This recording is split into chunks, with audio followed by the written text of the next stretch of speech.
The Holy Gospel according to Matthew, the 9th and 10th chapters. Glory to you, Lord. Jesus went about all the cities and villages, teaching in their synagogues and proclaiming the good news of the kingdom and curing every disease and every sickness. When he saw the crowds, he had compassion for them because they were harassed and helpless, like sheep without a shepherd. Then he said to his disciples, "The harvest is plentiful, but the laborers are few. Therefore, ask the Lord of the harvest to send out laborers into his harvest." Then Jesus summoned his 12 disciples and gave them authority over unclean spirits to cast them out and to cure every disease and every sickness. These are the names of the 12 apostles. First, Simon, also known as Peter, and his brother Andrew. James, son of Zebedee, and his brother John. Philip and Bartholomew. Thomas and Matthew, the tax collector. James, son of Alphaeus and Thaddeus. Simon the Canaanian, and Judas Iscariot, the one who betrayed him. These 12 Jesus sent out with the following instructions. Do not take a road leading to Gentiles, and do not enter a Samaritan town, but go rather to the lost sheep of the house of Israel. As you go, proclaim the good news. The reign of God has come near. Cure the sick, raise the dead, cleanse those with a skin disease, cast out demons. You received without payment, give without payment. Take no gold or silver or copper in your belts, no bag for your journey, or 2 tunics, or sandals, or a staff, for laborers deserve their food. Whatever town or village you enter, find out who in it is worthy and stay there until you leave. As you enter the house, greet it. If the house is worthy, let your peace come upon it. But if it is not worthy, let your peace return to you. If anyone will not welcome you or listen to your words, shake off the dust from your feet as you leave that house or town. Truly, I tell you, it will be more tolerable to the land of Sodom and Gomorrah on the day of judgment than for that town. I am sending you out like sheep into the midst of wolves, so be wise as serpents and innocent as doves. Beware of them, for they will hand you over to councils and flog you in their synagogues, and you will be dragged before governors and kings because of me, and as a testimony to them and the Gentiles. When they hand you over, do not worry about how you are to speak or what you are to say, for what you are to say will be given to you at that time. For it is not you who speak, but the Spirit of your Father speaking through you. Sibling will betray sibling to death, and a father his child. And children will rise up against parents and have them put to death, and you will be hated by all because of my name. But the one who endures to the end will be saved. When they persecute you in this town, flee to the next, for truly I tell you, you will not have finished going through all the towns of Israel before the Son of Man comes. The Gospel of the Lord. Praise to you, O Christ.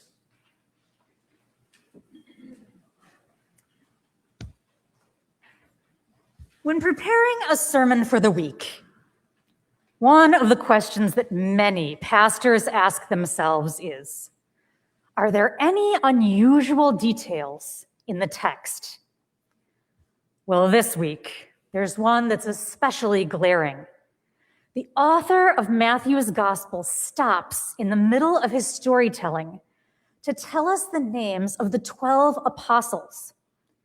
Now, Mark and Luke tell this same story.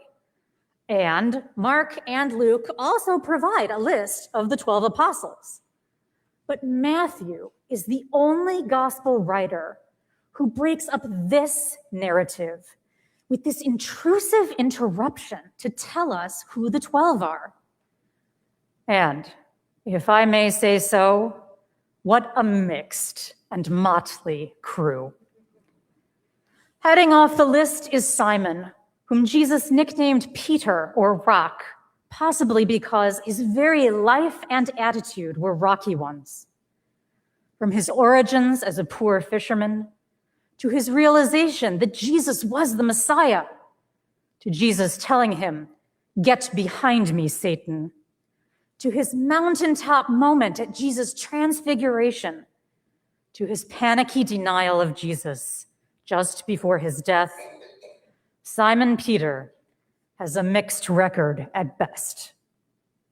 And then, almost as an afterthought, there's also this mention of his brother Andrew, his whole personality completely eclipsed by his brother's hogging of the spotlight.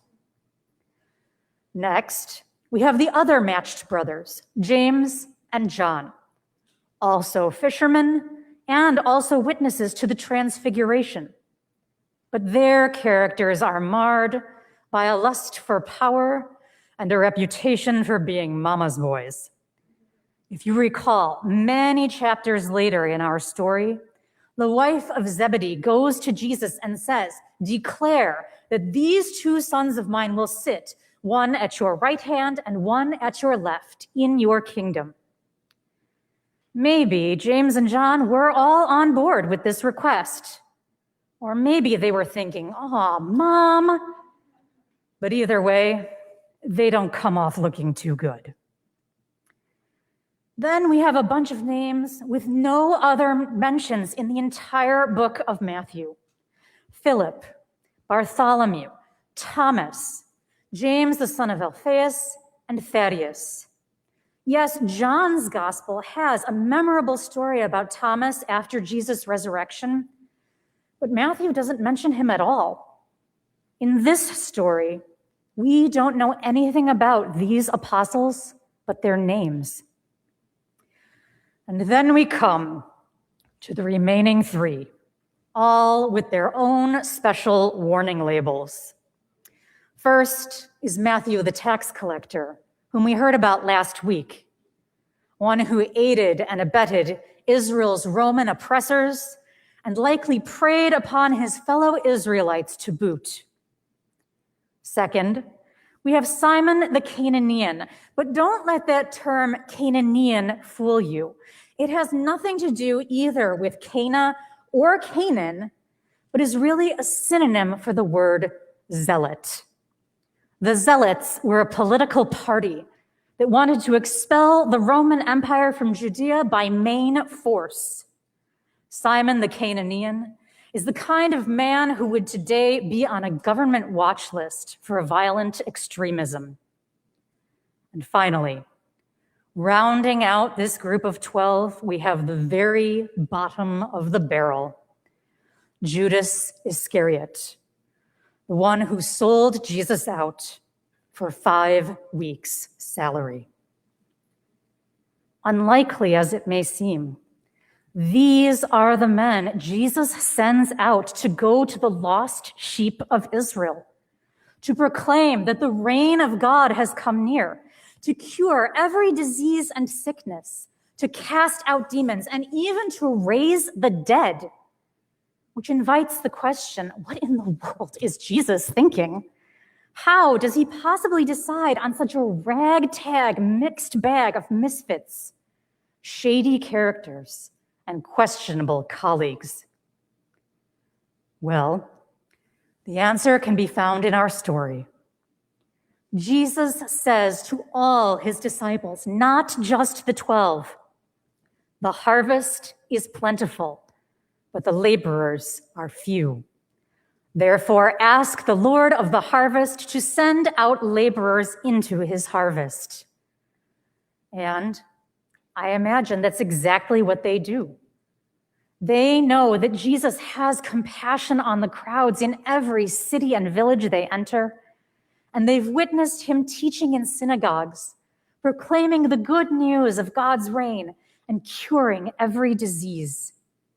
They've seen that Jesus is the real deal. So when he asks them to pray, that's what they do. And God gives them the discernment that they need to determine who those first 12 missionaries will be. But they don't stop there, because the text doesn't just say that Jesus summoned them, but also that he gave them authority over unclean spirits, to cast them out and to cure every disease and every sickness. These fishermen, these unknowns, these problematic personalities aren't doing this work on their own steam. Their authority to any kind of good in the world comes from Jesus. And a bit later in the text, in verse 8, we have another clue about their context. Jesus instructs them, cure the sick, raise the dead, cleanse those with a skin disease, cast out demons. You received without payment, give without payment. That line, you received without payment, strongly suggests that these men have been sick or unclean or plagued by demons themselves, that Jesus has healed them, that Jesus has cleansed them, that Jesus has cast demons out of them. Who better than those who have been afflicted by these trials and released from them could be better equipped to help others who are still suffering? Today, Jesus still sees the crowds, and Jesus still has compassion on them. The refugees who fear they may be snatched off the street by ICE every time they go to work. The hungry children whose families no longer qualify for SNAP. The elderly and disabled who lie lonely and sick in bed day after day. The harassed and helpless, like sheep without a shepherd. Jesus still sees them, and Jesus still has compassion for them.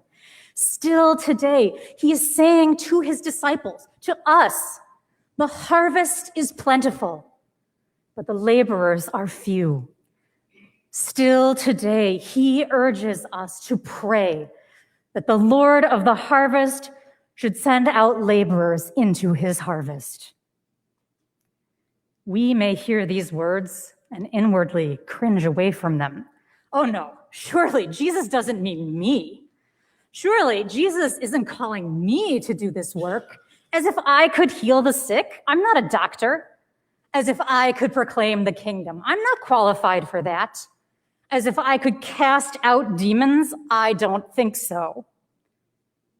Well, maybe we need to brace ourselves, because Jesus is calling us. But just like those 12 disciples, Jesus doesn't just summon us, but he also gives us his own authority. And Jesus promises that when the time comes to proclaim the kingdom, what you are to say will be given you at that time. For it is not you who speak, but the Spirit of your Father speaking through you. If Jesus can use a bunch of nobodies, a pair of mama's boys, a tax collector, a political extremist, even his denier, even his betrayer, to do the work of God's reign, then surely God can operate through us. And surely Jesus is saying to us, you received without payment, give without payment. Because it's the recovering alcoholic who's hit rock bottom that makes the best AA sponsor. It's the little girl who went to bed hungry every night, who grows up to be the most caring social worker. It's the neurodivergent teen who grows up to be the most understanding special education teacher. Because Jesus sends us to what we know best. He tells his disciples not to go to the Gentiles, not to go to the Samaritans, but to the lost sheep of the house of Israel. He sends us to those already most familiar to us, our own people, our own environment that we are already accustomed to. And if we still don't feel ready, it doesn't matter. When it's time to do the work of God, we'll be given everything that we need because the laborers deserve their food. And as we go, bringing about the reign of God, we see little glimpses peeking out here and there of healing, of cleansing, of new life. Because when we accept Jesus' summons and do the work of God, we can most truly proclaim the reign of God has come near.